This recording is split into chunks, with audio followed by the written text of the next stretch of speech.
नमस्कार मंडळी, जय शिवराय. स्वागत करतो पुन्हा एका नवीन व्हिडिओमध्ये. तर मित्रांनो, आजचा व्हिडिओ हा खूप महत्त्वाच्या विषयावरती होणार आहे आणि फायदेशीर होणार आपल्या रिक्षा चालकांसाठी. तर मित्रांनो, ओला, उबेर आणि रॅपिडो या तीन कंपन्या सध्या आपण मार्केटमध्ये पाहतोय, रिक्षावाल्यांना बुकिंग देतात. तर मित्रांनो, याच्यामध्ये आता ओलाने अशी स्कीम काढली की रिचार्ज करायचा आणि बुकिंग मारायच्या.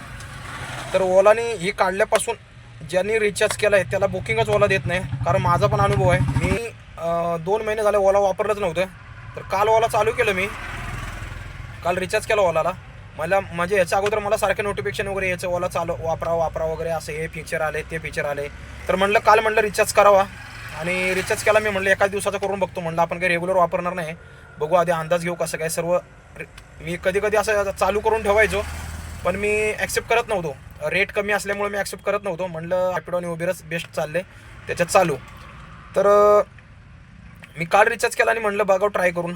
तर रिचार्ज केला आणि मला रिचार्ज केल्यापासून 3 ते 4च बुकिंग दिल्या दिवसाभरात. त्यांनी म्हणजे दिल्या म्हणजे फक्त माझ्या स्क्रीनवरती आल्या बुकिंग, आणि त्यातली एक बुकिंग पण मला ॲक्सेप्ट झाली नाही.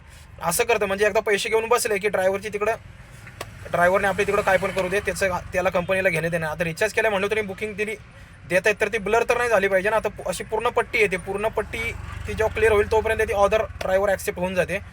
तर असं करते ओला. तर मला तर वाटते ओला सध्या आपण वापरणं चुकीचं आहे, ते बंद ठेवलेलं बरं पडेल.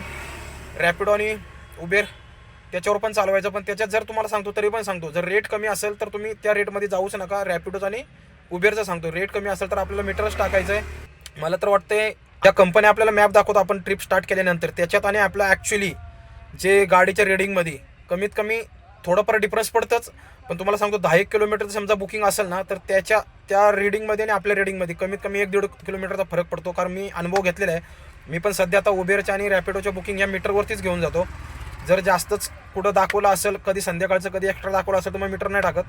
पण मी 99% बुकिंग या मीटरवरतीच घेतो.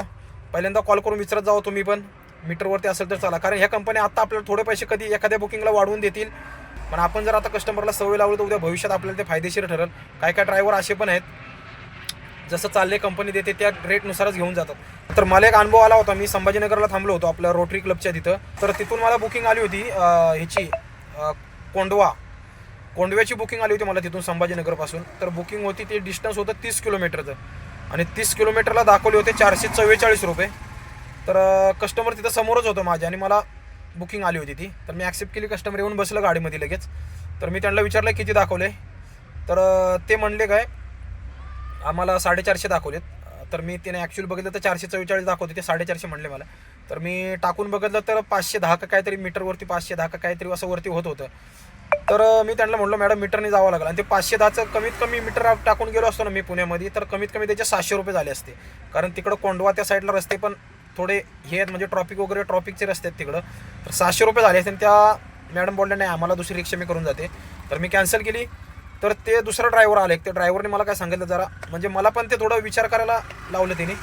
तर मी त्याला बोललो काय रे भाऊ तो अशी बुकिंग घेऊन चाललाय कस्टमरच्या, म्हणजे ज्या ॲपमध्ये दाखवले त्या रेटमध्ये. तर तो बोलला भाऊ काय करू, कोण ना कोणतरी घेऊनच जाणार आहे ना. मी पण विचार केला, हो म्हणलं कोण ना कोणतरी असं पण घेऊनच जाणार आहे. त्याला म्हणलो दादा आपण मीटरवरती चाललो आहे, आज ना उद्या आपल्यालाच हे कंपन्या उद्या आपलाच जीव घेतील जर आपण अशा प्रकारे धंदा करायला लागलो तर. म्हणलं दादा तुमचं म्हणणं बरोबर आहे. मला म्हणजे तो काय वाकडं बोलला नाही तो, पण म्हणला भाऊ मला पण गाडीचा हप्ता आहे, मला पण घर भाडं आहे, हे ते आहे, काय करणार. लमसम आहे 450ची घेतली, जातो दादा काय करू, सॉरी बोलला मला. पण म्हणलो दादा सॉरी बोलून नाही चालणार. आपल्याला पुढं धंद्यामध्ये टिकायचं असेल तर आपण पण थोडं काय, ती नाही बुकिंग भेटली तर उद्या दुसरी पण आपल्याला बुकिंग भेटू शकते ना. आणि आता ती गाडी होती इकडली पिंपरी चिंचवडची, तो पुण्यात गेला. तिकडनं जर त्याला वेळ होती संध्याकाळी 8 वाजले होते, तिकडनं जर नाही बुकिंग भेटली तर MT जावं लागणार होतं त्याला पण. तर तो जर इथं त्यांनी केलं असतं तर त्याची कवर झालीच असते ना, तेवढे 450 त्यांनी कसं पण केले असते. ओला आपल्याला रेट कमी देत आहे तर आपण त्याच्याकडे पाठच फिरवली पाहिजे. आपल्याला जिकडे रेट चांगला भेटतो तिकडे तुम्ही वळायला पाहिजे. सध्या तर जेव्हा चांगला रेट देईल तेव्हा बघता येईल. तर असे काय असतात रिक्षावाले मित्रांनो, काय गरजू पण असतात, काय जणांना खरोखर गरज असते. तर मी त्याला काय जास्त बोललो नाही. तो मला बोलला ना की भाऊ मला असं तसं प्रॉब्लेम आहे, मला घर भाडं भरावं लागतं, असं तसं, मी नाही घेतली तर उद्या दुसरा कोण ना कोणतरी नंतर माझ्यानंतर घेणारच आहे बुकिंग.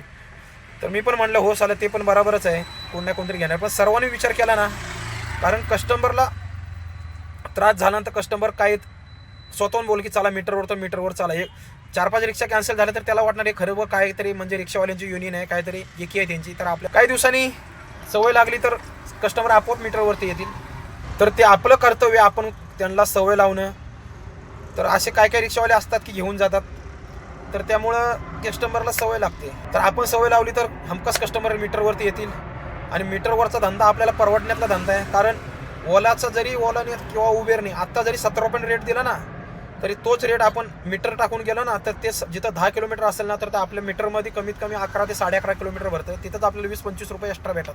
दिवसभर समजा तुम्ही या ओला उबेरच्या रॅपिडोच्या बुकिंग मीटरवरती केले ना, जरी 17 रुपयाचा रेट दाखवून जरी तुम्ही मीटर टाकला ना, तरी 150-200 रुपये तुम्ही एक्स्ट्रा कमवू शकता मीटरवरती. त्याच्यात तुमचा अर्धा गॅस निघून जाईल. कारण मला अनुभव आलेला आहे असा. कारण एकदा मी वाकडवरून बुकिंग आणली होती याची मोशीची, आणि ती बुकिंग काहीतरी होती की तिथनं काहीतरी 15 काहीतरी किलोमीटरची बुकिंग होती. आणि 15 किलोमीटरला त्याच्यात दाखवले होते 255 रुपये उबेरला. आणि तीच बुकिंग मी मीटरवरती टाकलं होतं. म्हणजे सहज बोललो मी त्या कस्टमरला मीटरवरती टाकून जाऊ म्हणून. तर बोलले ठीक आहे चला, कसं असेल तर चला. मुंबईवरून आलं होतं, ते उतरलं होतं तिथं जिंजर हॉटेलच्या तिथं, आणि त्याचेच झाले होते 285 रुपये. म्हणजे 20-25 रुपये तिथंच एक्स्ट्रा झाले होते. म्हणजे असं असतं, कारण सिग्नल इकडं तिकडं आपलं जरी मीटरने दाखवलं असेल तरी वेटिंग वाढते ना त्याच्यामध्ये. तर मीटर हा सर्वात बेस्ट आहे. तर ओलाला तुम्ही रिचार्ज करणार असाल तर सध्या तर रिचार्ज करूच नका ओलाला. ओला थर्ड क्लास आहे सध्या तरी. त्याला त्याची कसं करायचं ते करू दे. आपण आपलं रॅपिडो आणि उबेर तर ते पण मीटरनुसारच जावं त्याच्यावरती. पण कधी समजा कधी हाय डिमांडमध्ये समजा रेट जास्त दिला तर तुम्ही तुमचा फायदा होत असेल तर नाही मीटर टाकलं तरी चालेल. पण मीटरची सवय आपण स्वतःला लावून घ्या आणि कस्टमरला पण लावा, तरच आपला धंदा टिकल. तर ओलाला तर सध्या रिचार्ज करायच्या भानगडीत पडूच नका.